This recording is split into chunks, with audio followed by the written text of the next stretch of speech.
Bonjour and welcome back to my channel. Claude here. Thank you for joining me for your next 3 months tarot reading.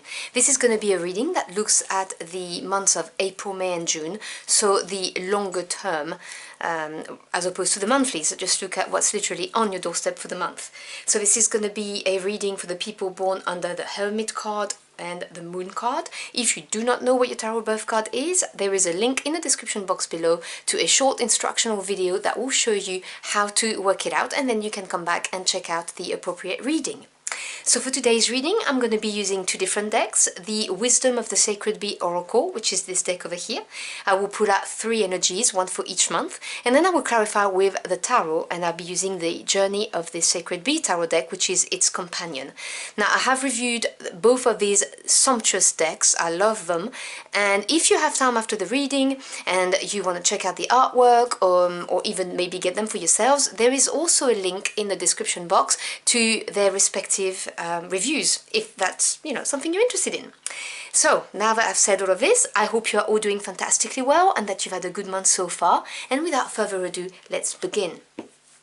So if you would like to connect to the energies of my deck, now's the time to take a couple of deep breaths whilst I shuffle it. So what do my querents born under the Hermit card and the Moon card need to hear for their highest good for the next 3 months, please?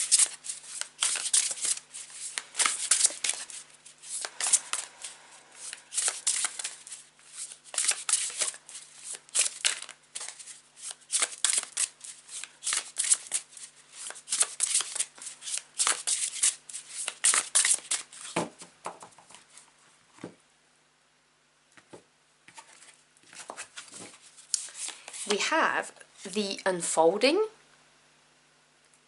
that's for April. We have the Tangible, that's for May. And then we have Redemption, that's for June. So this oracle deck works a bit like the tarot in the sense that it's got elements associated, so as you know, they behave like suits. So your first card, the Unfolding, belongs to the air element, which is the reason, the mind, like in the tarot. So with the Unfolding, this is you getting to understand why you had to gain the experience that you gained in the past, why things had to happen. This is also you putting your skills into action, and literally starting to see, the fruit of that, why you had to learn or acquire those skills. Obviously, I'm going to develop with the tarot in a minute.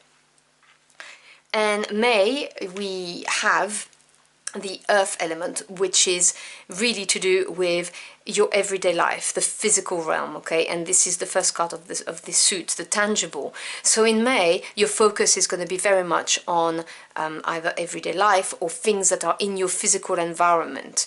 And that can be anything from a relocation, from a change of job, or a promotion, but things that are very pragmatic is the energy I'm getting.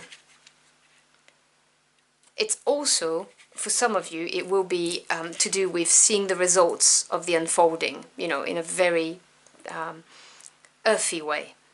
And then in the next months, which will be June, we have Redemption. So something that saves you, whatever that means. That's a message that just popped into my head.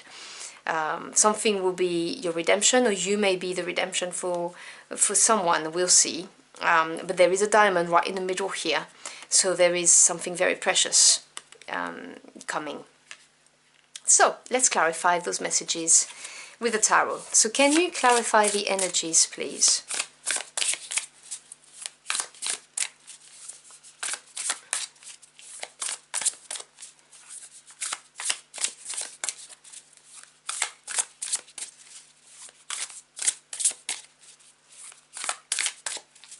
The card of Redemption, the symbolism is making me feel, and it's making me think of the phoenix rising, of rising from the ashes, shedding or a chapter closing or shedding an old skin in order to be reborn, you know, a better version of yourself or something better being born after the end of something else. Let's see.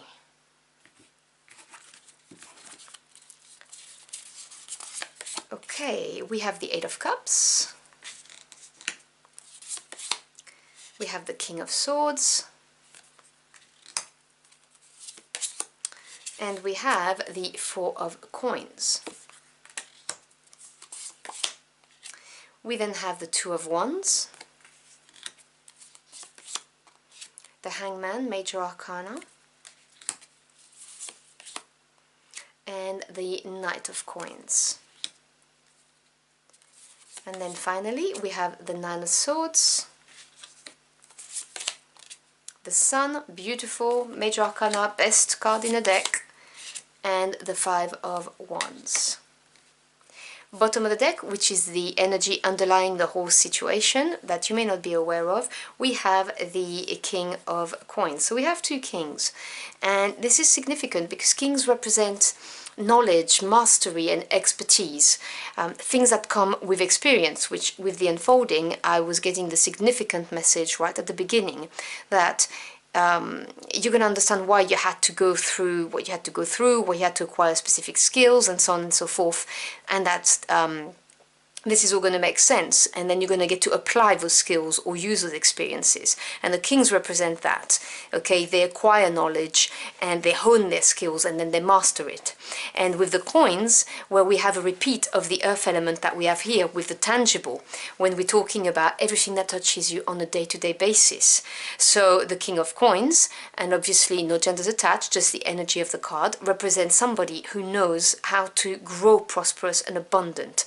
This is someone who will build their own stability in the 3D world. Okay, so whether that means through creating a home, whether that is through how they invest their finances, how they work, their career, their business, it's that kind of person. It is also a very reliable energy of someone who looks at things in a practical way, very pragmatic, and someone who lacks for nothing because they've thought about all the eventualities and they've taken active steps and they're not afraid of hard work, and they are very reliable.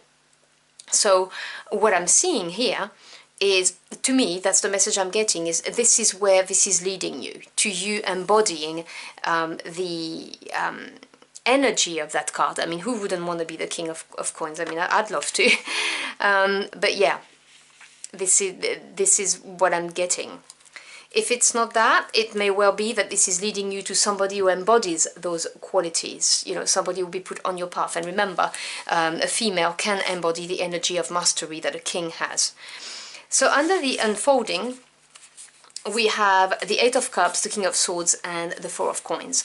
So I can tell you, by not even diving into the meaning and dissecting each card, that you've had an ultimate moment of clarity. It's going to come in April, if it's not on the verge of coming now, because we have the Eight of Cups with the King of Swords. Now, the Eights in Tarot represent advancement. This is to do with your emotions and feelings. So this is a card that talks about turning your back on something and being okay with it. Now, this is very empowering because we turn our back on something when we realize that we are worth more than that, or when we realize that we've outgrown something, or when we realize that something just no longer serves us. This is very empowering, okay? This is you being authentic, being in your truth. But obviously, you know, turning your back on something is not something easy, and there's always the apprehension of what lies ahead, because obviously, you know, you're looking for your Nine of Cups, which is the wish fulfillment card. And this has come to you, this clarity came to you because or is coming to you because of the energy of the King of Swords. This is the master of the mind. So again, no genders attached, but this is somebody who has honed the skills of the mind. So someone who can analyze things, look at things from a factual point of view, not get overwhelmed and led by their feelings. This is really cutting through any layers that were hiding what was happening, is the message I'm getting very, very clearly here. So sometimes we stay in a situation, whether it's a relationship, whether it's a job, or even a place where we live, we stay there because it's comfortable, you know, it's like an old slipper. The old slipper doesn't support your feet anymore, and maybe the reason why you have lower back issues, but it's comfortable, it's molded to your foot, so you're reluctant to throw the old pair of slippers. I hope this makes sense, and I'm not trying to be patronizing, but that's the metaphor, that's the image that's popping into my head very strongly. And so, and I've done it, I've stayed in a career for many years because it was comfortable. It was familiar, I knew it all, there was nothing that could catch me off guard, and I like safety, and so, you know, I stayed in that position for a very long time. It was very, very unfulfilling, but hey, never mind, it was comfortable. You see what I'm getting at. The King of Swords, they when you get to that energy, when you embody this energy, you can cut through that. You see where this comfort zone is, and then you cut through it and you decide, no, do you know what, that's it. I deserve better, or there's something better out there for me, there has to be. And because of it, that's why it's called the unfolding, you know, and with that knowledge in mind, you turn around towards the Four of Coins, which in this deck is power. I love this association.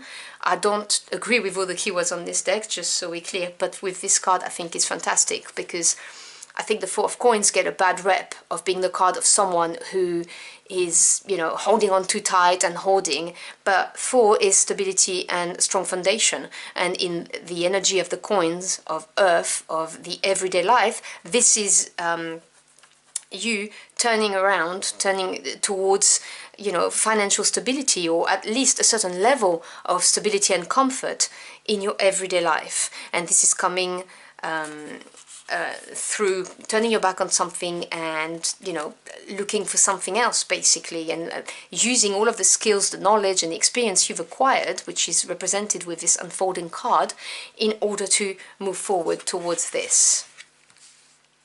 And then under the tangible, we have the Two of Wands, the Hanged One, and the Knight of Coins. So the Two of Wands and the Hangman, the twos represent, you know, duality in everything, but also the decisions and crossroads that we experience during our lives. And Wands represent your spirit, like literally what drives you, what pushes you, what ignites you. So that Two of Wands cards is saying that in May, you're going to arrive at a crossroad, and this is about having a clear goal in mind and then giving it your all. So choosing the path that's going to provide you with the most excitement, you know, the one that really is screaming at you, yes, yes, yes, do this, this is going to be so much better for you.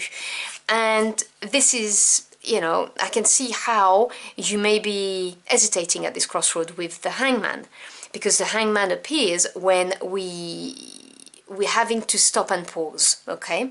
Now this is a major arcana, so it is a significant energy happening here. This is saying, hey, think very carefully about what you're going to do. And it is, it may be feeling for you in May like a period where you feel stuck, where nothing is moving, where you're in a limbo kind of thing. And this is happening because you need to let go of something. You need to release something in order to move forward. And so this is why the Hangman is present here. And as soon as you do so, you will get the Knight of Coins coming in, which is an opportunity, an offer. The Knights represents movement forward, they represent offers or taking action, and this is very pragmatic, very actual thing happening for you, because it's again with the coins. So it can be somebody who comes with a solid offer that you can trust, you know, it's very trustworthy energy. It can be you deciding to just take steps towards the future, whatever the case may be. You will know what I'm talking about when this comes, but this card will take into full effect when you release something with the Hanged One. And then we move on to the Redemption, which is the Nine of Swords, the Sun, and the Five of Wands. So the Nine of Swords is a card that talks about stress, worries, and anxiety, but to me it's the card of courage. I choose to look at it on the light side rather than the shadow side, which is despair, as on this card. And I did say I don't agree with all of the keywords. The card of courage is just to look at the thoughts and realize that they're just thoughts. They've not manifested. And what we think is going to have a possible negative outcome may actually have a positive outcome. It depends on how you look at it. It's all a matter of perspective, which is very important. And the sun will ensure that you are saved. This is the redemption happening here. This is the fire that you see in that card. The Five of Wands shows that there may be some conflict, maybe internal conflict within yourself, or you may have some competition in whatever you're trying to achieve, but you will overcome with this beautiful card. The sun will give you the triumph that you need, the victory. It will revitalize you, and it will bring you an incredible outcome. So I hope you've enjoyed your journey for the cards with me. If you found this helpful, do let me know in the comment box below. I'd love to hear from you. Thank you so much for your time. It's your most precious commodity. I'm so humbled you chose to spend it with me. I wish you a wonderful next 3 months, and I'll see you again very soon. Until next time, au revoir.